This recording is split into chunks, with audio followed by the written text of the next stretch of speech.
Kita beralih ke informasi lainnya, Saudara. Sejumlah wilayah di Kabupaten Semelu terdampak banjir akibat intensitas hujan yang terjadi sejak Jumat dini hari. Salah satunya yang terjadi di Desa Abail, Kecamatan Tepah Tengah, di mana banjir menutupi ruas jalan nasional.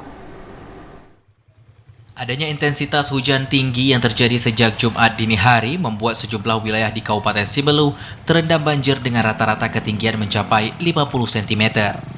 Dari laporan BPBD Semelu, sejumlah wilayah yang mengalami banjir yakni Desa Abail, Kecamatan Tepah Tengah, Desa Labuhan Bakti, Desa Latium, Desa Alus-Alus di Kecamatan Tepah Selatan. Di Desa Abail, banjir yang merendam ruas jalan nasional membuat aktivitas masyarakat yang hendak melintas mengalami kendala. Personel dari Kepolisian dan BPBD Semelu diturunkan ke lokasi untuk membantu masyarakat melintas di Desa Abail, Kecamatan Tepah Tengah. Diprediksi, sebagian wilayah Kabupaten Semelu masih akan dilanda hujan dengan intensitas ringan hingga sedang dan akan terus terjadi hingga beberapa hari ke depan. Dari Semelu, Al-Asyab TVRI melaporkan.